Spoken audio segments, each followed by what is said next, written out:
माता जी एक श्लोक में ऐसा आता है कि भावी भेद विज्ञानम, जब तक भेद विज्ञान न हो तब तक के ज्ञान ज्ञान में स्थिर न हो जाए।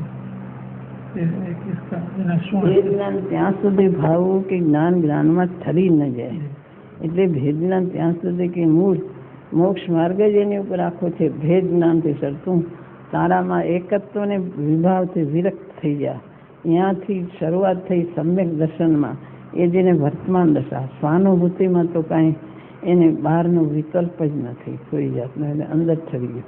પણ બહાર આવે તો ભેદનાની ધારા ચાલુ છે.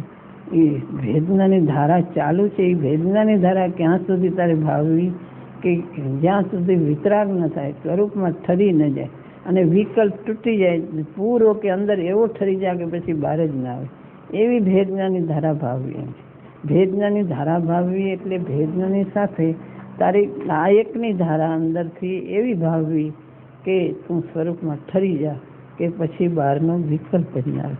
આમ ભેદ જ્ઞાન પરથી વિભક્ત અને પણ સ્વરૂપમાં એકત્વ, એમ એનો અર્થ લેવો કે સ્વરૂપમાં તું એકત્વ થયો, એમાં એવો ઠરી જાય, એવી તારી નાયકની જ્ઞાતા ધારાની ઉગ્રતા કર કે એટલે એની સાથે ભેદનાની ધારા એમ લેવાનું. એ ભેદનાની ધારા એટલે વિકલ્પથી એ જે ઉદય આવે એની સાથે છૂટો પડતો જાય છે અને નાયકની ધારા ઉગ્ર થતી જાય છે. આ બાજુ લ્યો તો ભેદનાની ધારા એટલે વિકલ્પથી છૂટો પડ્યો. જે વિકલ્પ આવે એનાથી એમાં ટકતો નથી ને સ્વરૂપમાં લીન થાય છે. જે વિકલ્પ આવે એમાં સ્વરૂપમાં લીન થાય છે, એમાં ટકતો નથી. જુદો તો પડ્યો છે, વિશેષ જુદો પડી સ્વરૂપમાં લીન થાય છે, પણ એમાં ઉગ્રતા તરફ નાયકની ઉગ્રતા, સ્વરૂપની લીનતાની ઉગ્રતા તું એવી કર, એવી ચારિત્ર દશા પ્રગટ કર કે પછી બહાર જ ના આવવું પડે. અને આમ લેવાનું ભેદનાની ધારાની ઉગ્રતા, એવો એનો અર્થ છે. કે પોતાનું તો અસ્તિત્વમાં શું પ્રગટ થયું, વિકલ્પથી જુદો પડ્યો તો અહીં શું પ્રગટ થયું કે આ એક નાયકની નાયક ધારા પ્રગટ થઈ.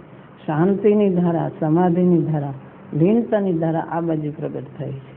એટલે તું એવી લીનતા કર, એવી નાયકની ઉગ્રતા કર કે સ્વરૂપમાં ઠરી જાય અને પછી બહાર જ ન આવે. અને આ બાજુ ભેદનાની ધારા એવી કર કે વિકલ્પ તે હું નથી, વિભાવ મારો સ્વભાવ નથી.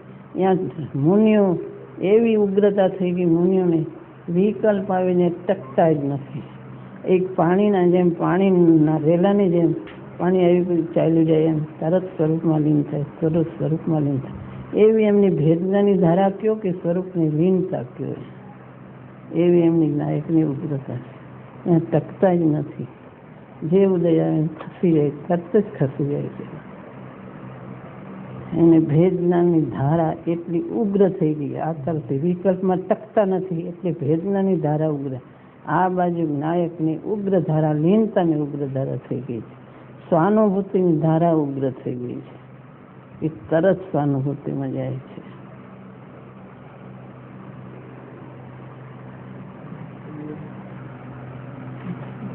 પ્રસન્નમૂર્તિ ભગવતી માતનો જય હો.